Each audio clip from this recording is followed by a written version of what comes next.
Welcome to the Dojotalkpodcast. Please remove them shoes before entry. Sam Master is here, and you still have not taken off your shoes.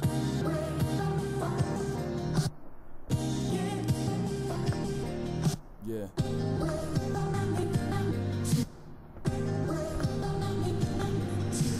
Living every day to define man's mission.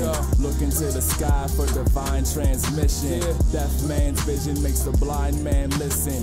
Eyes on the prize, this is blind ambition. Thank you. Yo, what's going on, world? Welcome to another edition of the Dojo Talk Podcast. I am your host, Serial Sensei. We are on episode number, what is this? Are we on 88? Yes, we are on episode number 88, man. 100 is right around the corner. Almost kind of sort of there. That's wild. I didn't think we'd make it past 20 episodes. We holding strong at 88. Appreciate everybody who's been showing love to the last episode, the Usman versus Maya card. Numbers are looking pretty decent. For that podcast, it was a pretty fun one. So definitely give that a look if you haven't, especially if you're a fight fan. And sticking to fight news real quick, man. Shout outs to Jose Shorty Torres, who is the only fighter we've ever interviewed on this podcast. And we've talked about him for a while. If you guys haven't checked that episode out, definitely go check that out. Jose is an awesome fighter, really cool dude. He's finally in the UFC now, man. He finally got that call, albeit it's on short notice. But, hey, man, you know, sometimes that's just how it is. But Jose Shorty Torres will be fighting Jared Brooks. This will be going down at UFC Fight Night 131, which takes place June 1st on Fox Sports 1. I'm not sure if he will be on Fox Sports 1 or if he'll be on the prelims. I'm going to assume, I want to say he's on the prelims, but I'm not 100% sure. But either way, UFC Fight Night 131 in Utica, New York. Jose Shorty Torres will be on that card, making his debut. So I just thought that was dope that, you know, we got a chance to interview him before he got signed. We interviewed him right before his last title defense in Titan FC, which he won. And now he's in the UFC. So, you know, come get interviewed on this podcast. We're apparently some kind of good luck charm. we you know, you interview us and a couple months later something great is bound to happen to you. But yeah, man, had to give him a shout out, man. It's really awesome. Glad he got that opportunity, and I'm looking forward to him going there and laying hands and, you know, giving people that work as he's been doing up until this point, man. So that's really awesome. Always got to get the plugs in. You guys can listen to this podcast on SoundCloud, YouTube, iTunes. If you're on iTunes, please rate, subscribe, and leave a review. You can also listen to us on Google Play. Send questions to dojotalkpodcast@yahoo.com, and you can hit me up on Twitter @SerialSensei, and you can hit up the Dojo Talk Podcast Facebook page. And shout outs to everybody who sent questions last week for the fight podcast we did. That was fun. So, you know, if you got any more questions, whether it be fight questions, music questions for when I do these solo episodes, you know, feel free to send in questions, man. You know what, I probably should have made that post before I started recording this episode. But next time, I'll try to remember that. Trying to think if I have anything to babble about before I start recording. Well, my birthday, I say recording, I'm already talking. But my birthday's coming up on Sunday. I'm not as excited for my birthday as I'm just excited that I'll have a 3-day weekend, which I don't get often because I took off one Saturday. So, I mean, if all else fails, I'll just not have to work for 3 days, which is great. Can always need that break. Yeah, man, hitting the big 2-9. 30 is knocking on the door right around the corner.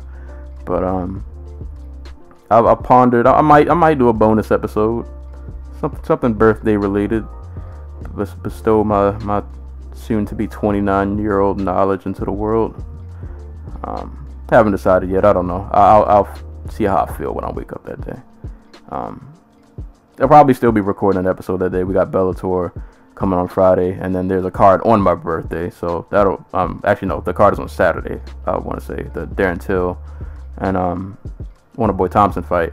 So still be recording this weekend. You know, the usual still going down. But I might actually just put a podcast out on my birthday. I'll see how it all goes. But yeah, I'll be 29 coming on Saturday. So if you're feeling a little, life is flying by. That's all I can say. Life is really, really flying by. But you know, it is what it is. So we'll see how that turns out. Yeah, I mean, other than that, as always, working on this book. Not the actual writing, but I'm in the process of trying to find someone to help me do artwork. I might have to head on back to Upwork.com and make that happen. Shove out some more money, but I gotta do what I gotta do to make sure my book looks, you know, nice and professional and presentable to the people. So the Oddball Chronicles will be a thing. This is definitely going to be a thing. I don't know when, but we're getting closer. I guess real quick, I can go into, I won't talk about it for too long, but I did get a chance to catch Deadpool 2 this weekend, or last weekend I should say. I'm not a huge Deadpool fan, so you can take this with a grain of salt. And I won't do any spoilers for this, because I just really don't intend to go that deep into it. I enjoyed the movie, but I thought it was just like, it was okay. Not anything to really write home about. I guess like if you're a Deadpool fan, I don't see why you wouldn't like this. Like to me, like it's not the greatest movie. It's not a bad movie. It's just, it was cool. I did have some laugh out loud moments. A woman in particular reminded me of one of my favorite scenes from Rick and Morty, and that made me laugh like really, really hard. So that was cool. Like Deadpool for me, sometimes the humor is just a bit much. Like I feel like the jokes fire off too quick. Like a big thing for me with comedy, or I don't say with me, I feel like in general with comedy is timing. And sometimes I feel like the jokes just, they keep coming, and there's no, sometimes you gotta give room to breathe a little bit. And I don't know, sometimes for me it's a bit much. But like I get the appeal. I understand why people like it. But yeah, I thought it was a cool movie. Like I said, nothing great, nothing terrible. It was just okay. I did enjoy the action scenes. I thought the action scenes for the most part were pretty dope. I really enjoyed Domino's character. She was really awesome, and I can't remember the actress who played her, but she did a really good job. Cable, I was I really went to see Deadpool because I just wanted to see Cable, because Cable was one of my favorite characters in, you know, the old X-Men cartoon. And I don't know if I was expecting too much. He wasn't bad. I guess I just wanted like a bit more, and I don't know. I felt like there could have been more, and it was just kind of I don't know. But like I liked him. Like his design was cool. Like his fight scenes were pretty good. Him using his gun had like all these different settings and stuff like that. Like that was pretty dope. But I don't know, I just felt like he left a little bit more to be desired. Just, I don't know, and I'm not even sure what that something else is, but I just kind of left, you know, that feeling when you just feel like something was missing. And I kind of got that feeling after him. Like I feel like there could have been something else. But like, the story was decent, you know, jokes were hit or miss, but like some of them did hit really hard. I won't spoil the whole scene, but you've seen it in the trailer, the one where they're all jumping out of the plane. That scene that scene was great. That entire scene, when that like all played out, was awesome. That was probably one of the funniest parts of the entire movie. So that was dope. But I did enjoy the post-credit scenes. I know they probably pissed some people off. I won't go into detail about what happened, but I actually did enjoy the post-credit scenes. So yeah, man, like I said, I won't really go to... Oh, one thing I do have to say though, real quick, and I can't go into detail too much because it would spoil the movie, but people give DC a lot of flack for their CGI in Justice League, bruh. I'm not even one to really like nitpick at stuff like this, but that CGI in Deadpool, that one fight scene, and I'm not gonna say who was in that fight scene, but if you've seen the movie, you know what I'm talking about, bro. That CGI was trash. That CGI was awful. It was terrible. Like, it was just, like I said, I'm not the kind of person to nitpick over stuff like that, and even to me, it was noticeably bad. Like, it looked like that B-list Netflix, that B-list Netflix movie CGI. It was bad. It was really bad. And even like the scene when Domino was like running through traffic, they showed that scene in the trailer too, but I don't think it was as noticeable in the trailer. The CGI on those cars was terrible. It was really bad. I'm sorry, y'all can say I'm hating. That CGI was trash, straight, just utter trash. But that aside, it was an enjoyable movie, and thanks to T-Mobile Tuesdays, I only had to pay $4 for my ticket anyway. So for $4, I'm not really gonna complain all that much about what I saw. So Deadpool 2, I said it for me. It was just cool. You know, I'm not mad that I saw it. I was entertained, not blown away. But if you're a Deadpool fan, I don't see why you wouldn't like it. But I guess don't have your expectations too high. But then again, I don't know. Maybe I'm just hating. But I just thought it was decent. It was okay. But yeah, that's all I really got to say about that. Just thought I would throw that out there since I did get a chance to go see it. But anywho, moving on. I'm gonna try to do a good job of not being on this microphone for too long today. I say that every episode, and I fail every episode. But one day I'm gonna get it right. But album reviews today on deck, and of course recommendation, which will be coming at the end. So album reviews that I will be going through: Royce the 5'9's Book of Ryan, Leon Bridges' Good Thing, Kelechi's Wake Up to Winter, and I'll get to my recommendation when I get to my recommendation. So, without further ado, let's get on into this. So, the first project I want to talk about is Royce the 5'9's Book of Ryan. This is Royce's first album, at least first solo album since Layers, which dropped in 2016.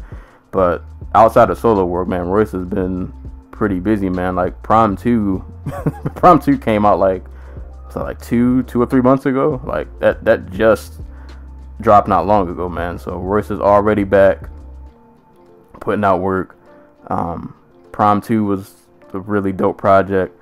But if you're a fan of Royce, we've heard about Book of Ryan for like a long time. I want to say it's been at least a couple years that he's mentioned this album, and he always said like this would be his most personal work to date, so on and so forth. So if you were a Royce fan, chances are you've known about or heard about the whisperings of this album for a while. So we finally got it, and my God, let me say, this is this was well this was well worth the wait.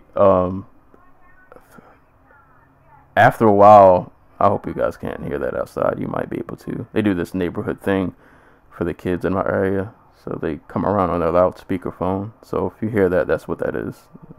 But yeah, man. This Book of Ryan, man, this might be his best work. I was trying to figure that out after I listened to this a couple times.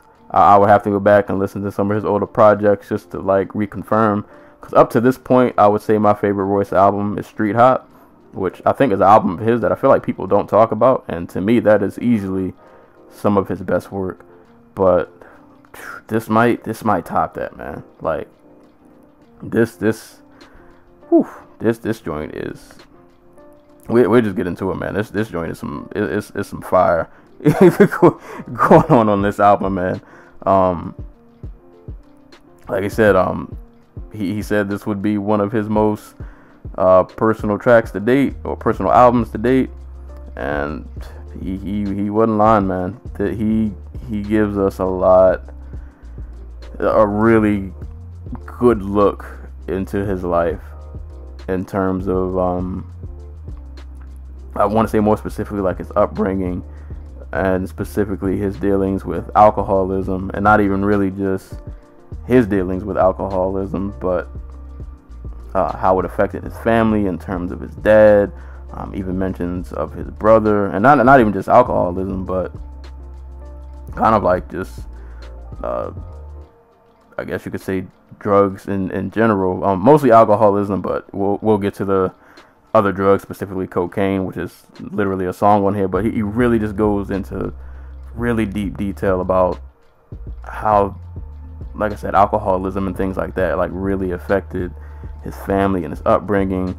Lots of just really crazy stories about his dad, and his dad was like really abusive to his mom, and he and his brothers had to witness that, and how that kind of messed them up.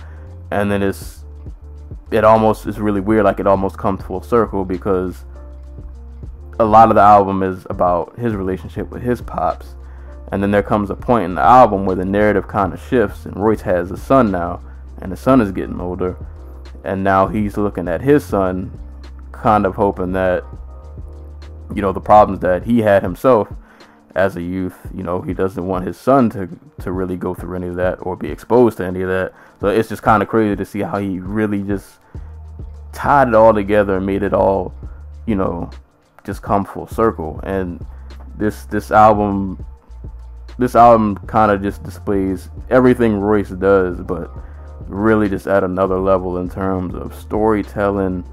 Of course, you know, you're always going to get bars. Like, Royce is like technically probably one of the most proficient rappers I've ever heard, just in terms of rapping ability, skill set, delivery, wordplay. Like, dude is just, if rapping, you know, were a sport, he would be an elite level athlete, so to speak. So you never have to worry about him in terms of bars, but I just think he really stepped it up in terms of just content and, like I said, storytelling, just really just crafting together well put together songs. Everything, even the skits on this album, like everything on here has a purpose and is used to its full potential. Let me get into some production, because that was definitely a high point on this album. So just some of the people who produced, we got Ant-Man Wonder, Key Wayne,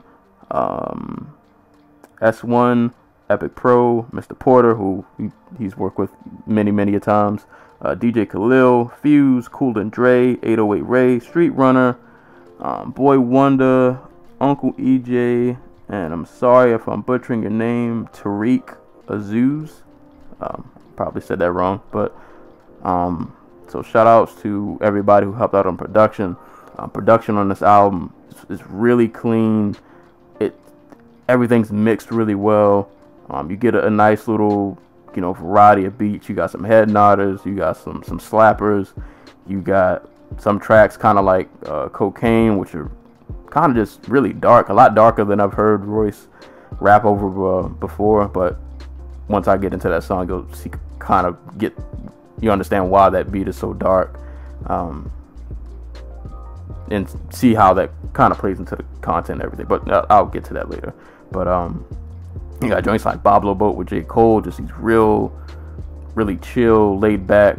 It's that same sample. I never remember the sample when I hear it, but I always know the sample because Cunnilingus sampled it on the Dirty Acres album on the song The Park. So it's that same sample flipped again. I always love that beat when I hear it. That sample is just, it's so relaxing and just chill. So production on here, like I said, man, it's really clean, nice drums, everything fits, man. It's really well crafted, well put together. I don't think there are any whack beats on this project at all. Like I said, sonically, instrumental wise, this album is just, it's really solid. But easily the best thing about the album is Royce. Like Royce he is the shining star of this album, man. Like I said, from just bars to delivery to storytelling. Royce has always, to me, crafted good projects, but I think this is like his most focused. Like this album really sounds like it had a clear direction that he wanted to go into, and he just executed on all cylinders in terms of like what he wanted to get across.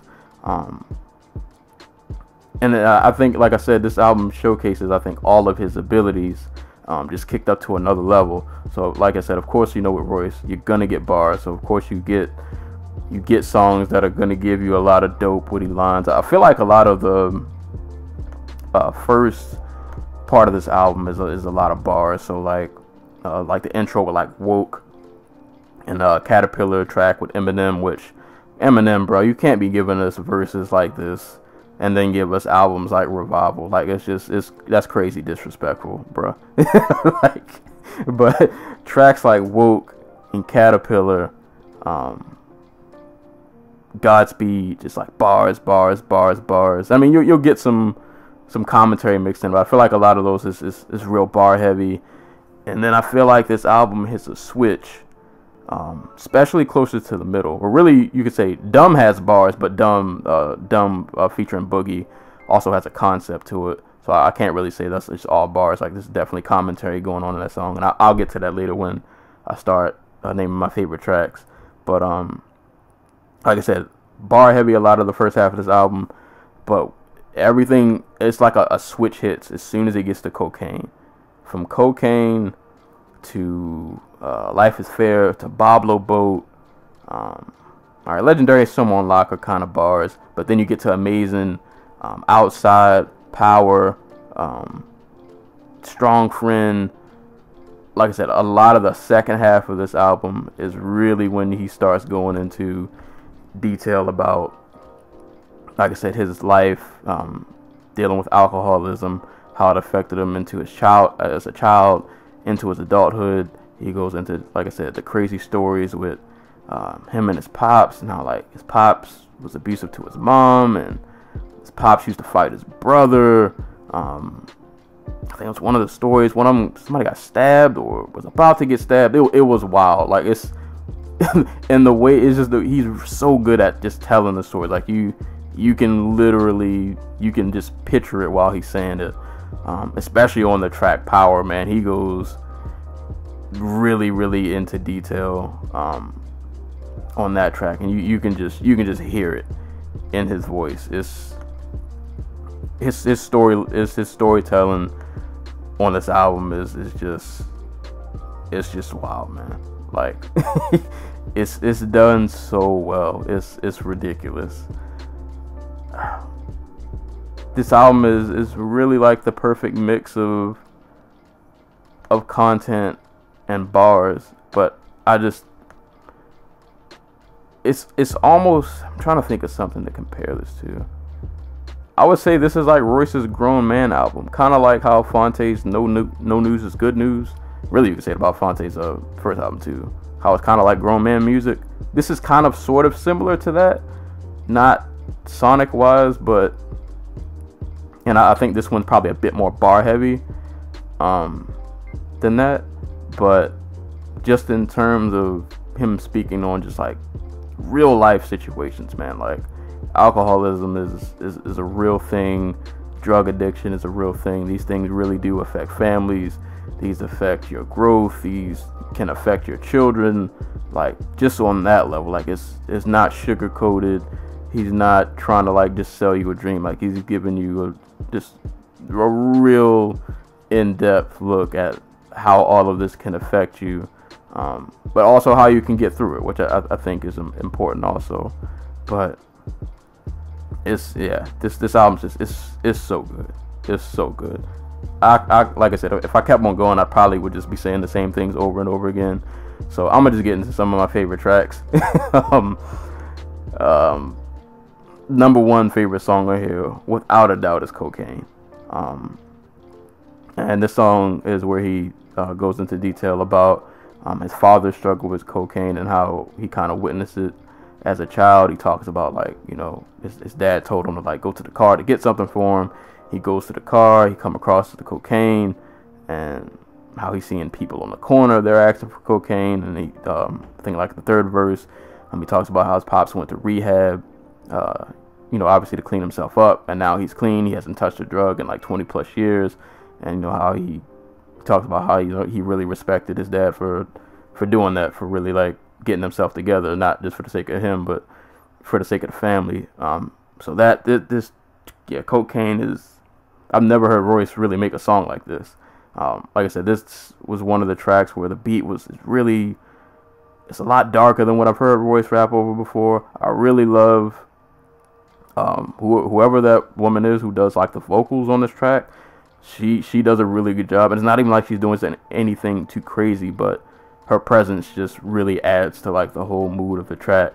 And Royce is on here doing his little singing thing, and it's actually not half bad. Like, he sings, but he's not trying to overdo it. He ain't out here Luther Vandrossing it, you know. He's singing to get across what he needs to get across, and then that's it. Like, he's not out here trying to hit high notes and do all this, you know, crazy stuff with his voice. So this was just a really different vibe I haven't really gotten from Royce before. But he pulled it off really good, man. This song is really well written, just really powerful song. He really drove the point home with this song about, like I said, his dad being addicted to cocaine and how he just saw that growing up and how it affected him and so on and so forth. So I think that's a song, man, that joint will hit you right in the chest. But it's done really well, man. That might be one of Royce's, like, best songs ever. It's so different than anything else I've heard him do on any of his other albums. So that track immediately stuck out. So that's definitely a favorite track of mine. Other favorite tracks, Boblo Boat featuring J. Cole. As I mentioned, I love this sample that they use in the song, because the beat is just so peaceful, and then you get the vocals in the background. The song is about him taking the Boblo Boat, which I guess is a boat that goes to, like, an amusement park. He talks about all the crazy stuff that happened on the boat, how, like, that was, you know, it was the first time he's, like, saw his brother drink alcohol. He, like, lost his virginity on the Boblo boat. It was kind of crazy with the alcohol thing, how he has a line where he talks about, like, that was the first time he and his brother had drank alcohol, was on the Boblo boat. But, like, little did they know they would both grow up to be alcoholics. So it's just kind of crazy how, like I said, he keeps that theme of alcoholism and kind of how it all ties together. Like, it kind of just followed him through life, and he didn't really think it would ever, you know, get that serious. But that's just kind of how it turned out.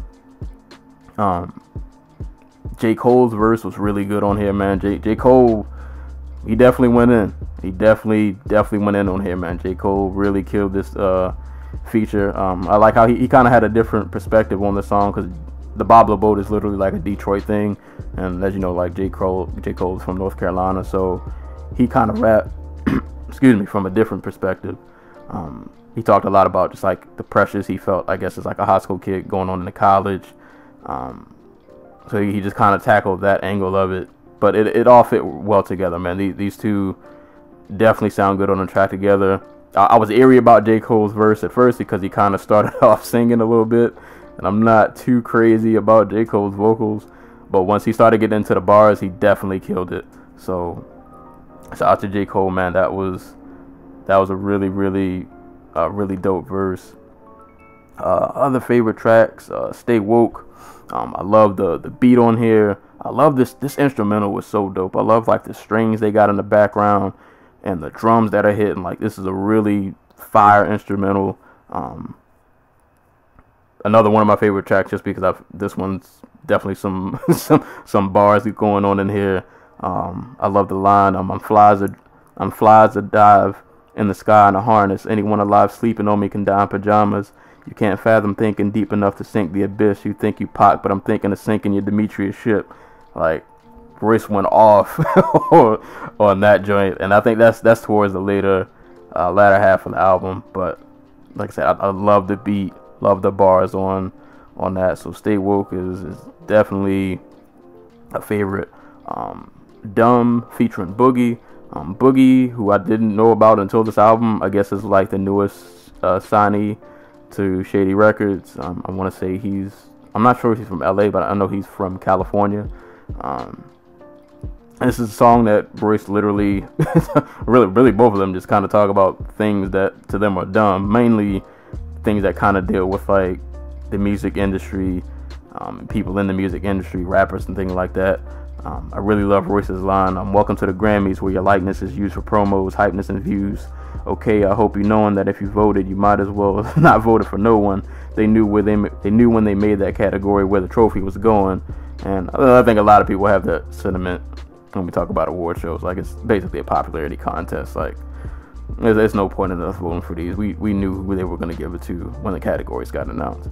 But that song is really dope. Boogie's verse, man, he bodied Boogie killed that verse, man. I'm not too crazy about, he kind of has a weird voice, at least I think. Like, his cadence is kind of weird, but Boogie got bars, man. I haven't really listened to much of any other music he may have out, but speaking just for this track, Boogie got bars. Boogie bodied that second verse. So that's definitely a favorite of mine. The track Outside. This track was really interesting because towards this point of the album, this is towards the middle and like back end of the album, he starts introducing his son into the picture, and the track actually starts off with his son interviewing him, and he's talking about how like he's working on a school project. He has to write about somebody he admires, and he wants to write about Royce, but he kind of doesn't know who Royce is. Just in terms of, I guess, Royce has been in this industry for a long time. So I guess with his upbringing, you're in the entertainment industry, you might not have as much time as you would like to really, spend time to bond with your kids. So like he knows Royce is his dad, but he doesn't like know him. So he starts the interview off by asking Royce like, what is he afraid of in life? And Royce, goes on to literally tell him like all the things he's afraid of, and he really drives it home that he's afraid kind of his son possibly turning out like him, like somehow ended up being an alcoholic. And I think even the song he mentions, like he doesn't want him to drink, he's afraid of him drinking because he doesn't want him to end up down that path. He also has I want to say towards like the back end of the song, aside from him being afraid that his son may turn out like him or go through any of his struggles, he's afraid of raising his son kind of like in this current American climate, in terms of like police brutality and things like that. He has the line, look out the window, tell me what you see, police shooting brothers the color of you and me, and they acting like they hate us, so you may just want to love yourself enough to compensate it. And it's crazy because I think Fonte like literally had a bar like that on his other album, on No News is Good News. I swear in one of the songs he had a bar that was like just like that. So it's kind of crazy to see like that mindset, that psyche is a real thing in this country. People may think it's paranoia, but like these are real conversations that sometimes have to be had. So I just thought that was crazy. And I thought it was cool how like most of this song is dead serious, and then like he ends the track like, you can never ever beat me in basketball. So I thought that was just a nice touch at the end of the track because it was so serious for most of it, and then he just kind of ends on this lighthearted note. Godspeed, that's actually the final track I have listed as a favorite on here. There aren't too many songs on here I don't like, but I didn't want to spend the whole time because I could talk about this album forever. But Godspeed, I love that track. Lots of good bars on there. Like the line, we don't care what you saying, hit you in the face with the butt of the gun, you leak and get your street cred a few streams. Royce was, he snapped on that track. Like I said, I could go in more. There are more tracks I like. Some on Lock, which is kind of like the posse cut. That was dope. Strong Friend is a really good song. do I want to talk about this Caterpillar remix? Logic. And this will only be on Spotify. This is not on the physical album, but if you're listening to Book of Ryan on Spotify, the Caterpillar remix, all I can say with Logic, I don't want to spend too much time on this. It's just crazy how, like, you're on a track with arguably two of the greatest rappers that have ever stepped foot on this earth, and instead of trying to like keep up, outbar, have a nice, competitive verbal sparring match with Royce and M, he goes back into his biracial spills, and it wouldn't bother me, but it's like, bro, I listen to everybody. You just gave me a whole album of that. Like, I get it. I understand. This is not the time or place. And then, like, the second part of his verse, he just goes into, like, this long sermon. And it's like, this is everybody all over again. You're giving me everything I didn't like about that album. Like, Logic. I said this to somebody on Twitter, man. Defending Logic sometimes is like the equivalent of defending DC movies to Marvel people.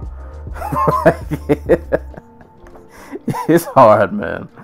It is hard. I like Logic, man, but sometimes he does things and I'm like, bro, I can't co-sign this. And like, I don't mind him talking about what he talked about, but now was not the place or the time.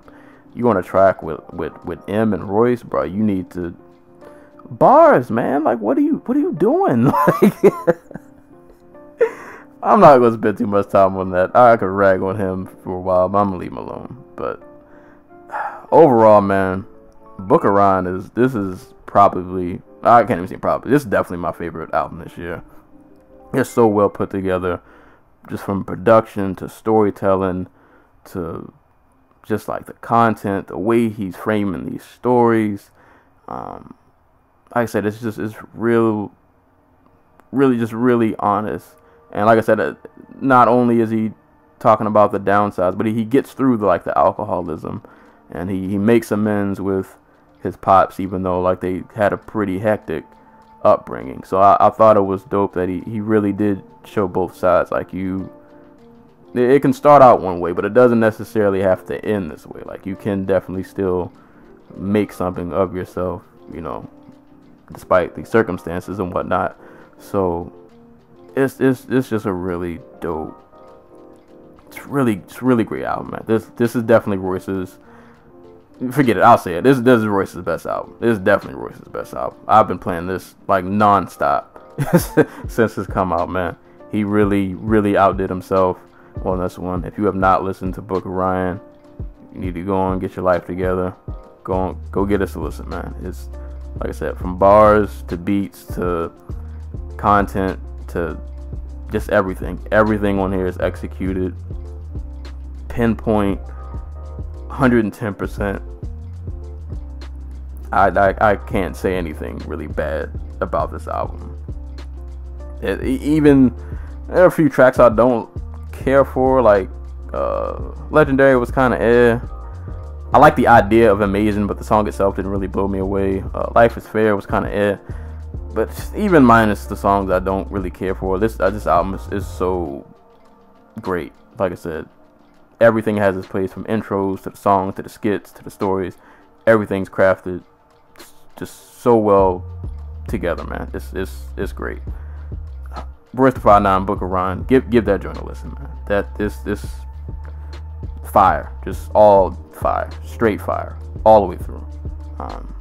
So shout outs to Royce, man. Really awesome project. Definitely I'll say looking forward to what you put out next. You just gave us 2 albums in the span of like 3 months, but Royce has been on a roll, man, and it's about time people start giving him credit, kind of the respect I would say he deserves, man. Dude's been in this game for a while, and he's been consistently putting out great work, and it's crazy at his age in the game, like, he's still getting better. Like, this is the best version of Royce we've probably ever heard. it's crazy. Most people at this age, they're not progressing. Some people, like, they might hit a flat line or they might decline. Like, he's going uphill still. Like, there might be another level, but dude, Royce is on Ultra Instinct right now. He's he is locked in. But like I said, man, Book of Ryan, Royce the 5'9", fire album, my favorite project this year, probably easily bar none.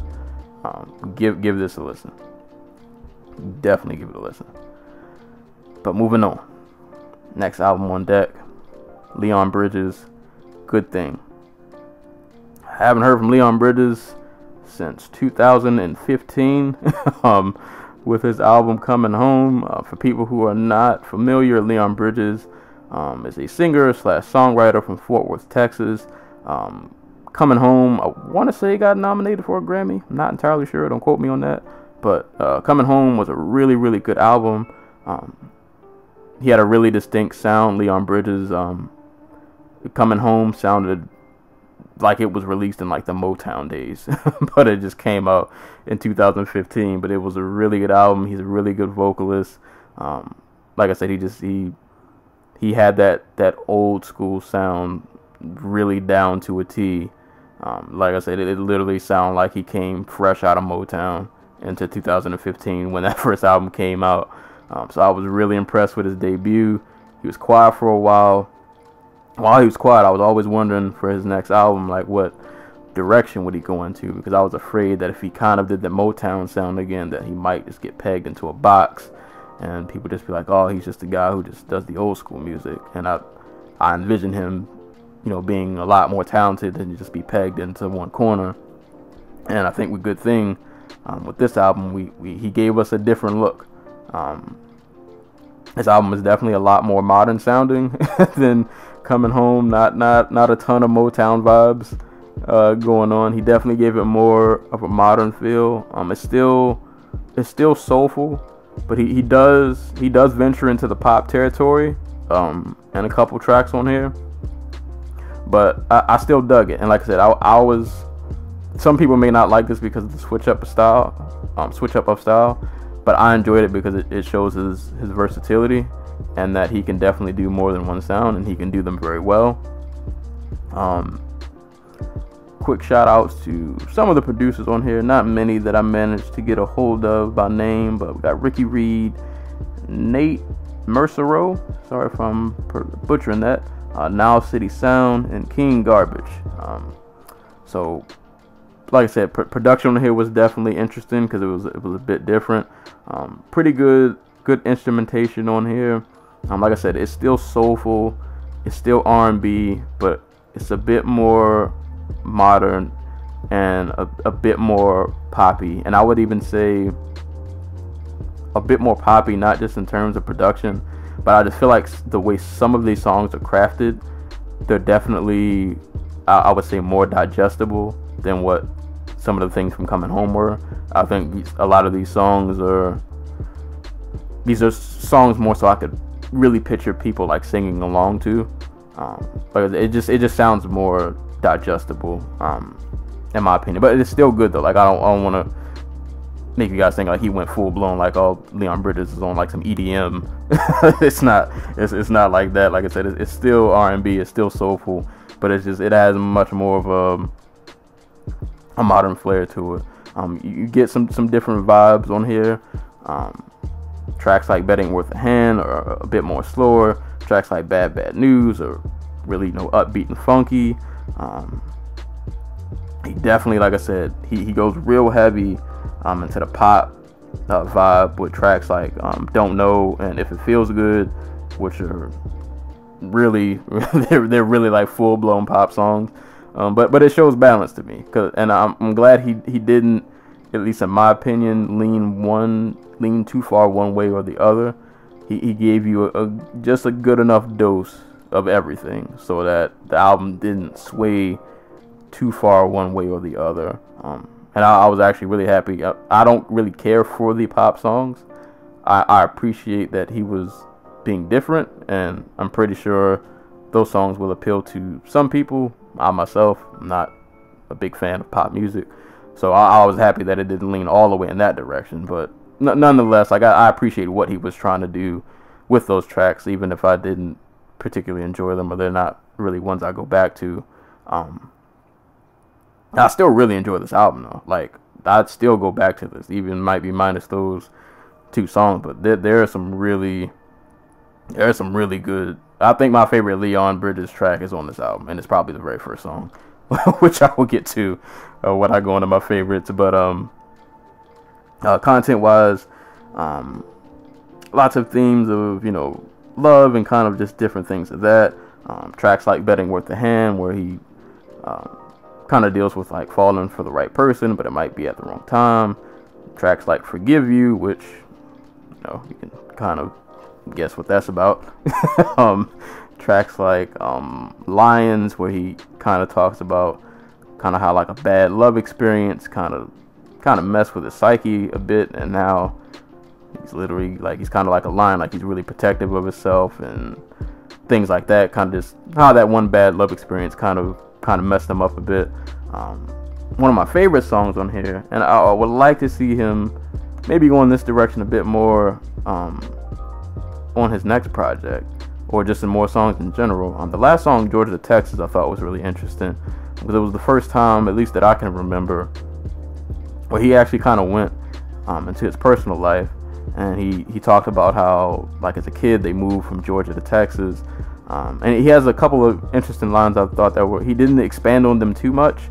I would love to hear him go deeper into this at one point, but he talks about like how he was in school and how I guess in Texas he didn't feel like he was black enough.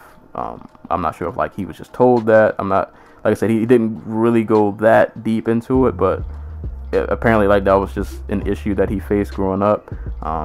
Like I said, he talks about he didn't feel like he was black enough, and I guess he was having problems during that time in his life, but music was kind of something that managed to get him through it. So that I really enjoyed that song. That was actually a really good closer on here. Album's really short. It's only 10 songs, but to me, man, this album is pretty like really good. Pretty much all the way through. Some tracks I enjoy more than others, and like I said, I'm not a huge fan of the pop tracks, but minus like those 2 pop tracks, the rest of this album is awesome. So I'll just get into my favorites. "Bet Ain't Worth the Hand," man. First, before I even get into the song, if you guys get the chance, I'll try to remember to leave links below.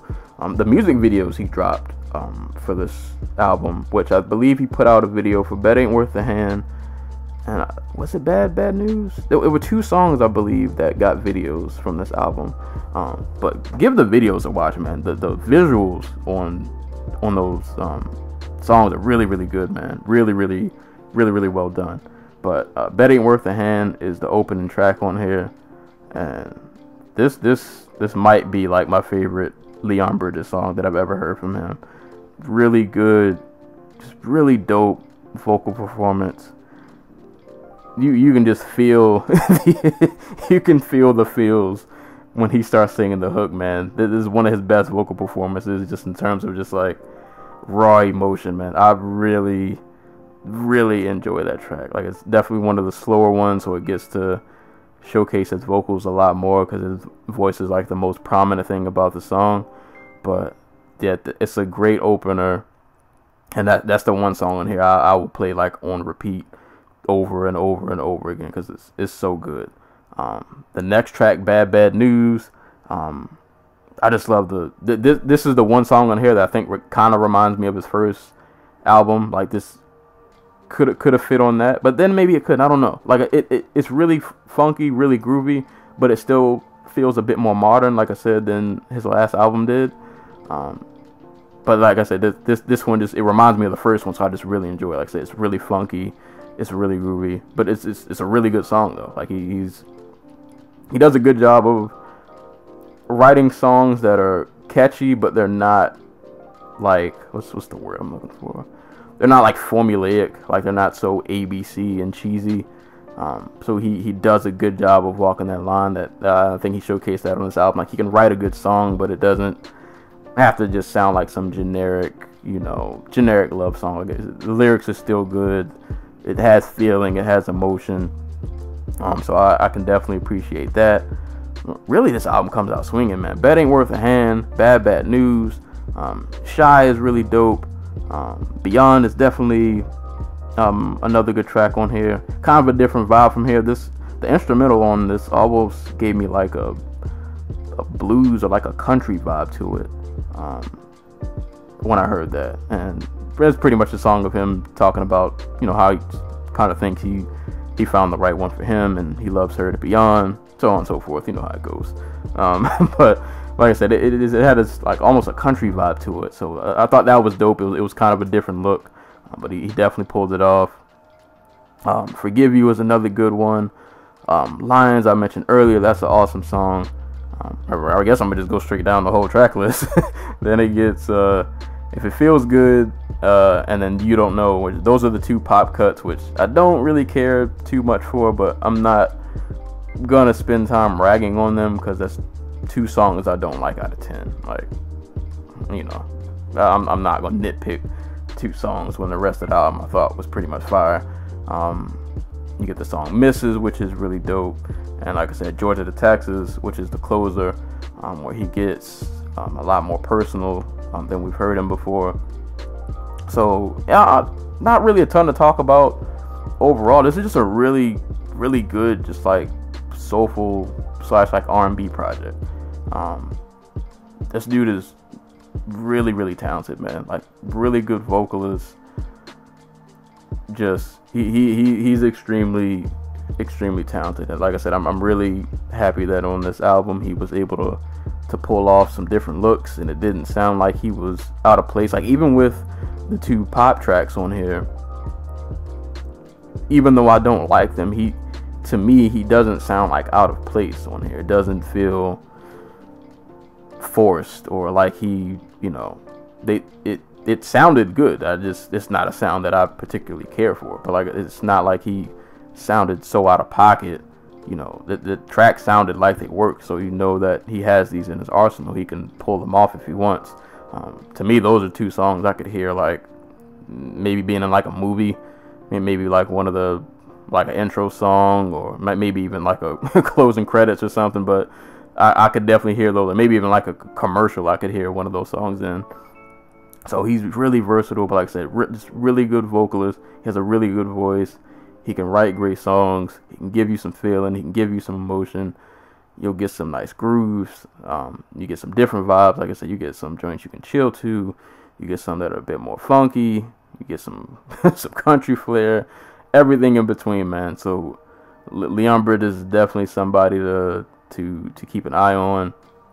And shout out to Terrace Martin, who I didn't know up until the other day, who, on a side note, I didn't know was coming out with an album with Robert Glasper, which I'm definitely looking forward to. But he remixed, I think it was Bad News he remixed, and Terrace Martin brought a saxophone in the background, and you already know how that go. So look that up on Spotify if you guys got Spotify, man. Terrace Martin did a remix to Bad News, and it's really awesome. Really, really awesome.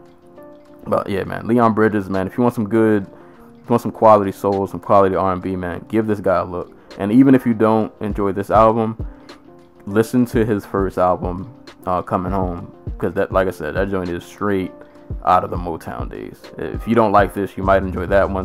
They sound completely different.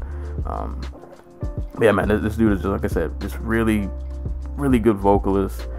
He can write good songs. He can give you a good variety of vibes. Dude, he's awesome, man. He is a really, just really, really talented artist. Somebody who I would envision his live shows probably really good, because dude can sing. Like, dude can really listen to Bet Ain't Worth a Hand, man. You can't tell me you don't feel that somewhere in your little soul. But shout out to Leon Bridges, man. I was really looking forward to this album before I heard about it, because we hadn't heard from him for a while, and we finally got it, and it delivered, man. It was a good, really good album. So shout out to Leon Bridges. Good thing. Give this a listen. If I can remember, I will leave a link to the description for the 2 videos. Definitely give those a watch. They're very creative and well done. So shout outs to Leon Bridges. And if you guys have not given him a listen before, give him a listen now. If you like that kind of music, you will not be disappointed. Moving on to my last album that I will be reviewing. And this one is something that caught me by surprise. This is an album I literally only listened to a handful of times because I just found out about it maybe 2, 3, 4 days ago. Thank you to Twitter. I wish I could remember the gentleman who put me onto this album. But shout outs to you, even though I can't remember your name. But I appreciate it. I hope I'm saying this right because I've never heard this name pronounced in interviews or anything, so I might be butchering this. But the artist's name is Kelechi. That's Kelechi. The name of the album is called Woke Up to Winter. I don't have a ton of background on him. Like I said, I literally just heard this album like a couple days ago. But I've listened to it a couple of times. Enough to make me want to review it. Well, all I can really tell you about Kelechi, he's an MC from Georgia. His parents are by way of Nigeria. That's all I got. Oh, and he put out an album I think last year called Quarter Life Crisis, something like that. I'll leave a link to his SoundCloud. You guys can go check it out. I want to say it's called Quarter Life something. Quarter Life something. But yeah, I don't have a ton of background. And for one of them, like I said, I literally just listened to this album like a couple days ago, so he was a brand new find for me. But I love having moments like this where I randomly click on a link that I see somebody either comment on or repost, and I click on it, and I'm like, oh man, this is actually this is dope. This is got some fire going on over here. This album is really good.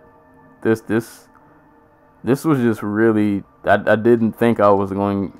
Really, I can't really say I had expectations for this because I'd never heard of dude. But I listened to one song and then I was like, oh, let me see what the album sounded like. It's only 10 tracks, so it ain't, so it was literally like a half-hour listen. I can breeze through this real quick. And my God, like I like pretty much every song on the album. And I was like, yo, this is some. There's some good stuff going on over here, man. This guy's got something going on over here. So I'll just get into the album because, like I said, I can't really get into the background. This album was really honest, really personal, very, very, very well written. And I also appreciate kind of, and I'm not really comparing these two in terms of sound, but I feel like I enjoy this album kind of like I enjoy Saba's Care For Me, and the fact that I think these are two guys who can they can do like that melodic sound that's like accessible, that I think is easier on the masses' ears, but while still doing that sound, they can still give you like lyricism and good content. So it's, like I said, he's really talented as a songwriter. Like the songs, especially like the hooks, they're melodic, they're catchy, you can sing along with them, but he's definitely still giving you really good wordplay. He's still giving you good content. So I think he's just winning in all arenas because he can pull off all of those very well. And like I said, he's also really good in terms of delivery. He can give you some really good rapping. He can give you a different feel of different flows. I kind of feel like, at least for most of this album, I haven't listened to any of his other works. His rapping flow, he tends to stick to that intermediate to like fast range of rapping, but then he can switch it up to, like I said, being melodic on a hook, or just being melodic for a couple bars and then bringing it back to the rapping. But he does both, pretty well. And like I said, he does really good with melodies on here. It tends to make the songs catchier and they kind of stick with you more. So just vocally, lyrically, and delivery wise, Kelechi's definitely really good. Production on this album, it sounds like Woke Up to Winter. This album definitely has a winter feel. At moments it's definitely one of those, at least in terms of production, like something it's like one of those vibe kind of zone out kind of albums. Like I it's really hard to describe, but it does sound like a winter album. Like, this isn't something you play with the top down and you're cruising. This is something that, you play with your windows up and you just kind of vibing out by yourself. You're not really trying to be bothered, with nobody else. You just kind of on your own wave, and you throw this on, and it's perfect.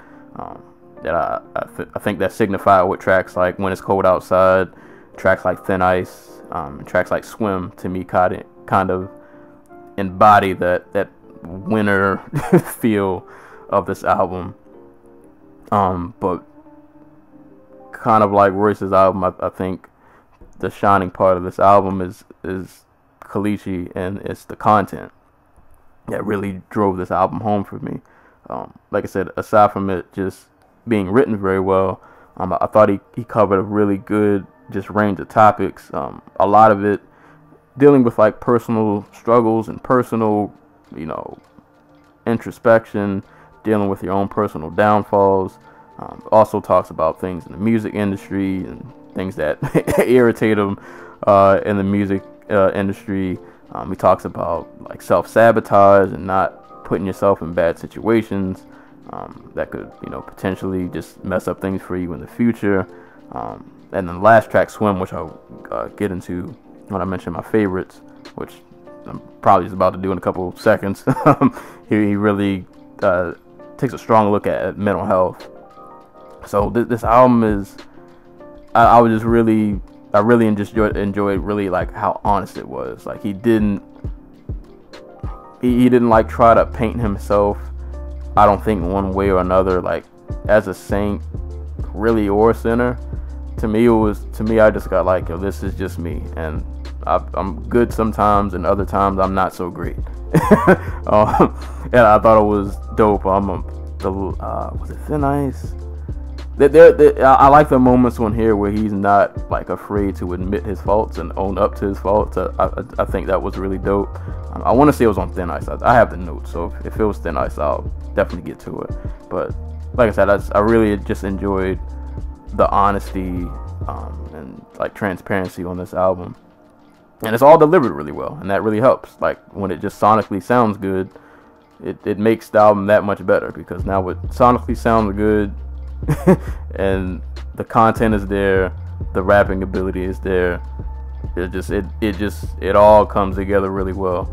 I was almost hurt because I think when I first put this album on, I didn't realize it was only 10 tracks, and then by the time I got to the last track, I was like, oh, that's it. Could have gave me like 2 more. But it is what it is. It's a quick 30 minutes, no time wasted. Not really any fillers, and honestly I can't say there isn't a bad song on this project. Songs I may like more than others, but none of these are bad. Like, you can definitely listen to this all the way through. It's kind of crazy. If I get into some of my favorites, like literally like most of this album is a favorite, but I'll just get into the ones I wrote down. The opening track, When It's Cold Outside, really awesome opening track that kind of sets the tone for this album. I think if you listen to this album, if you listen to the song, it really gives you a feel for what this album is about. So if you like that track, I think you'll thoroughly enjoy the rest of this project. He kind of goes into, he touches on a few different topics on the song, goes into kind of personal issues, about feelings toward his dad. He talks about arguments he's had with his girlfriend, just him just trying to navigate, make it through the darker times in life. But that song's really good. It was just a really, really good opener. Don't Trip, where he kind of talks about not really being worried about, how shady some people can be while he's on his way in his journey in terms of music and in terms of life in general. Like, people are going to backstab you. They're going to talk bad about you. They're going to be with you one day and kind of be flaky the next day. But it's kind of like, it's whatever. Like, I'm gonna be out here regardless, and whenever y'all catch up, but if not, it's whatever. So that song's dope. Tired of y'all. This song kind of hit home to me in a way. He talks about being tired of like nonsense in the industry, being tired of other rappers. I love the the second part of the verse where he's asking dudes like, why are y'all messaging me and texting me like, bro, my manager's info is in the bio, don't hit me up, y'all need to talk to him. And a quick point to make on that, because I know that kind of may sound arrogant, but I don't think a lot of people understand there's still like a professionalism when it comes to like not just the music industry, in any industry you're in, whether it be in, you know, corporate America or especially in creative field. I feel like when you're in the creative field, if you're like music or writing or movies, like people don't really think of those as formal, so they might think you can just kind of send any crazy old email, or it's like, brother, there's still protocol. Like you can't just be out here randomly just jumping in inboxes. Like, bro, you gotta follow the protocol, man. There's still a professional way to carry yourself. That's kind of what this song made me think of.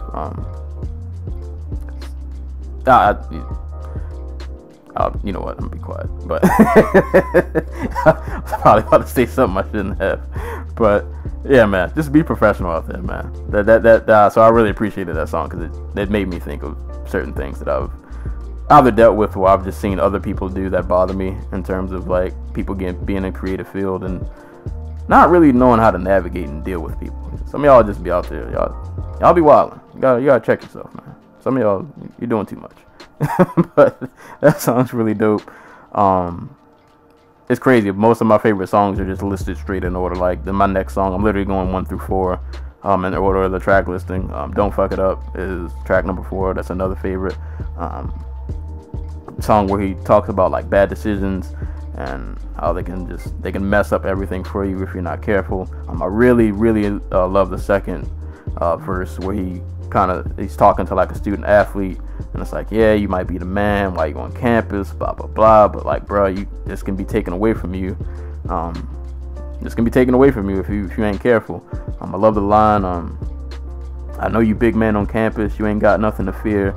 It feels like it lasts forever when they stand up and they cheer. Just know when you turn that tassel, they're going to replace you next year. So while you're making the memories, don't forget why you're here.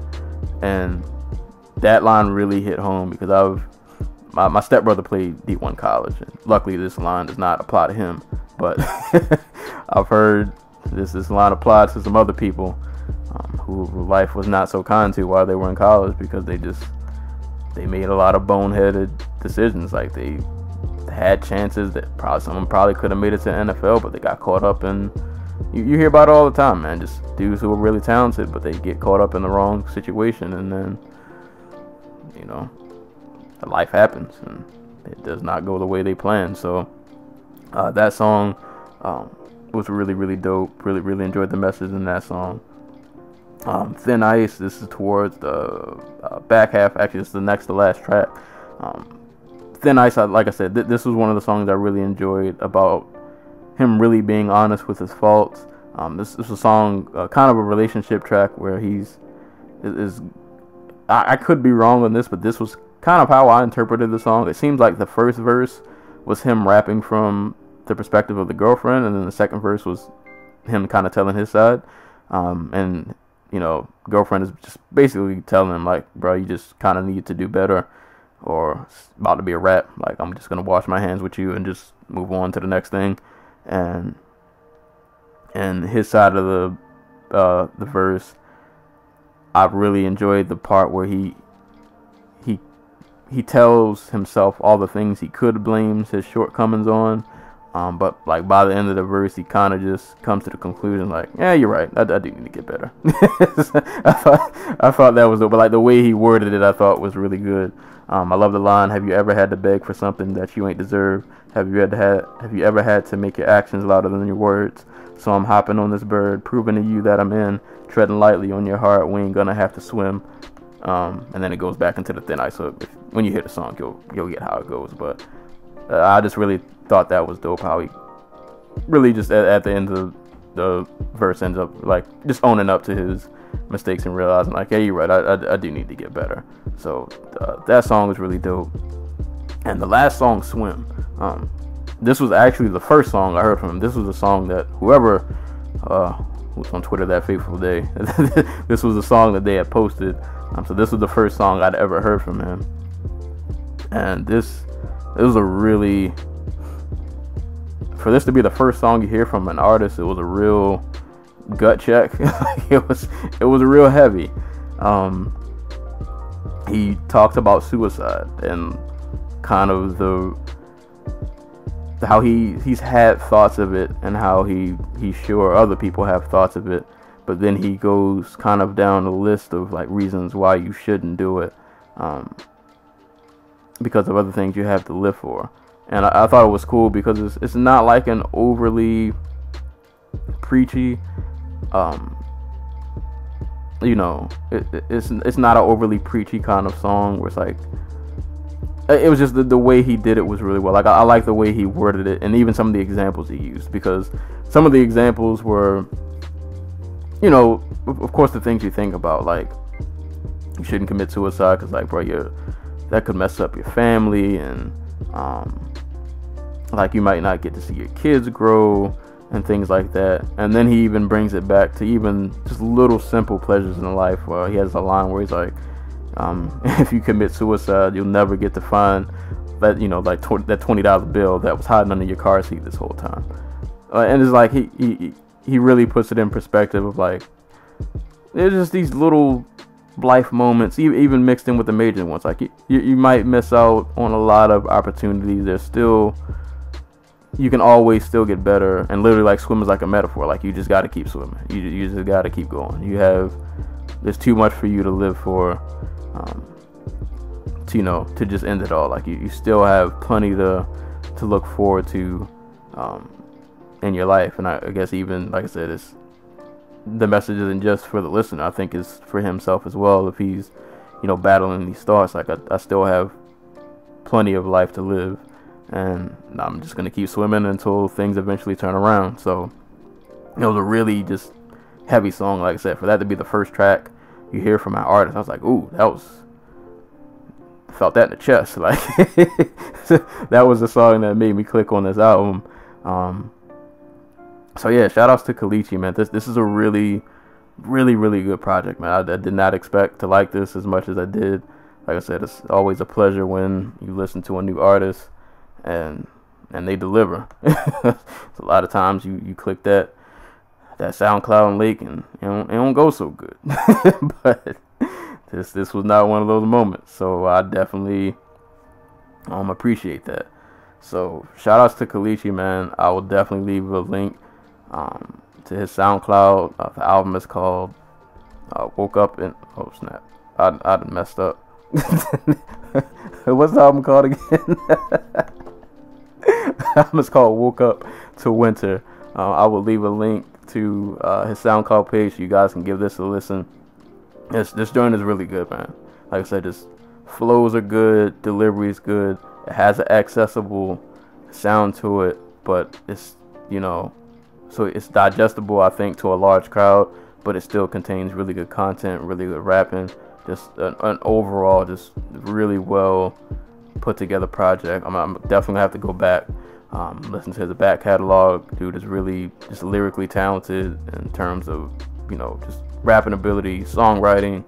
So keep an eye on this guy. I'm not sure how long he's been around, but he's definitely someone worth keeping an eye on. So that's all I got from album reviews, man. Royce the 5'9", Book of Ryan, Leon Bridges, Good Things, and Kelechi with Woke Up to Winter. Give all of these projects a listen, because they all fire.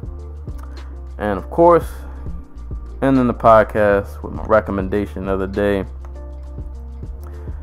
I gotta recommend Into the Badlands, because this season 3 has been... So for people who don't know, Into the Badlands, this might be, maybe this is the show that comes on after Walking Dead that you just never stay up to watch because you're not interested. But this show is fire. And my God, season 3 has been amazing so far. But it's kind of crazy. I didn't know what Into the Badlands was, and the only reason I started watching the show is because I'd heard Mike Shinoda was doing the soundtrack, and ironically, he also did the soundtrack for The Raid Redemption, and I'd only checked that movie out because I heard he was doing the soundtrack, which made me want to look it up. And that movie turned out to be one of my favorite action movies or martial arts flicks of all time. And now I'm watching Into the Badlands for this very same reason, and this might be one of my favorite TV shows ever. If you like martial arts, you like action, this show, it doesn't get much better than this. Like, this is some of the best fight choreography you'll ever see on any television show. I say it would kind of match the level of like a Daredevil. Though it does get a bit more Crouching Tiger, Hidden Dragon-ish at some points. But still, the fight choreography in this show is amazing. Just to break down the story real quick for anybody who may not have watched. So Into the Badlands is kind of, I want to say like a post-apocalyptic. They don't go too much into it, but you can kind of connect the dots. But they haven't really explained all of it yet. But it's kind of like this post-apocalyptic setting. Modern society has pretty much all been wiped out. Not much technology going around anymore. Not a lot of guns. Most people are out here sword fighting, which is great because it leads to some awesome fight scenes. So it's kind of, I want to say, like society's like somewhat like rebuilding.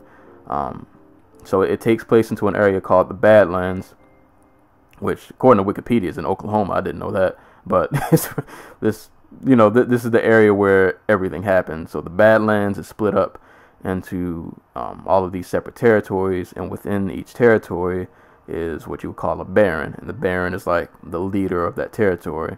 So you have some barons who work together, but then you got some barons that's trying to double cross because they want to expand what they got going on, or they want to take so and so's poppy seed field, or so you kind of get how it works. You got it's basically different cliques that are all headed by a certain baron.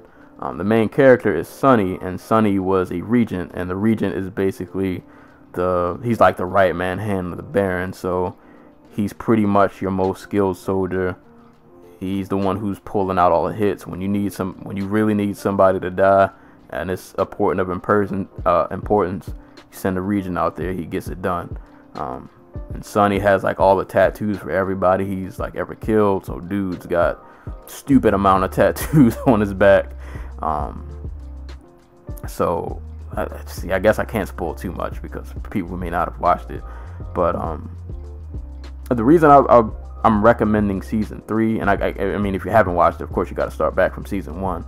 But season 3, this show has gotten so much better with each season. Like, I feel like for season 1, I was all about the fights. Story was cool. Like I said, you get a basis introduction into what's going on, but it was all about the fights, man. The fights were great. You did get some really good characters though. Quinn, who's one of the first barons you'll meet.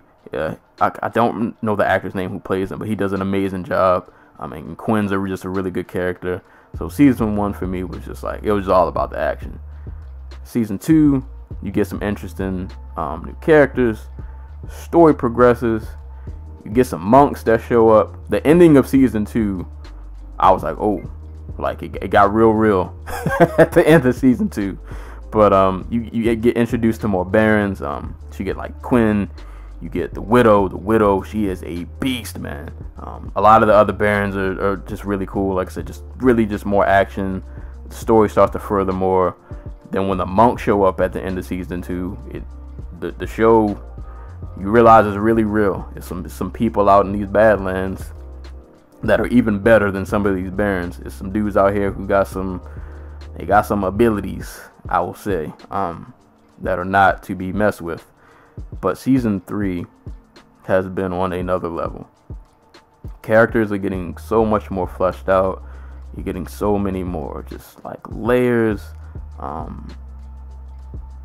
The story is really moving along. There have been episodes where we didn't get a fight scene until like the last moment, and I didn't care because the episode was so well done.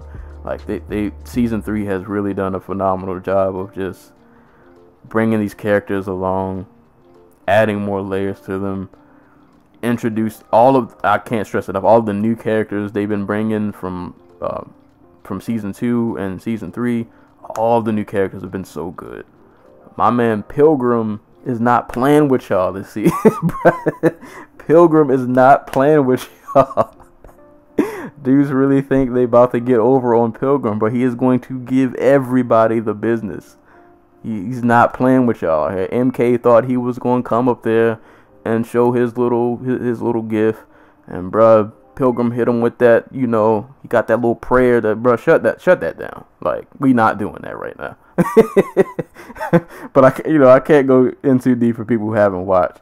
But season 3 has just, it's been so good. It has been so good. I'm so glad this show didn't get canceled, because I want to believe like after like season 1, or was it? I can't remember, season 2 to go on to season 3. Like people weren't sure if this show was gonna get another shot. But I'm so glad it's still going, because if you haven't watched this, like I said, season 1 and 2 are cool. Get through those. Season 3 is where it's at right now, man. Season 3 is just where it's at, man. There's so many fun characters, different personalities.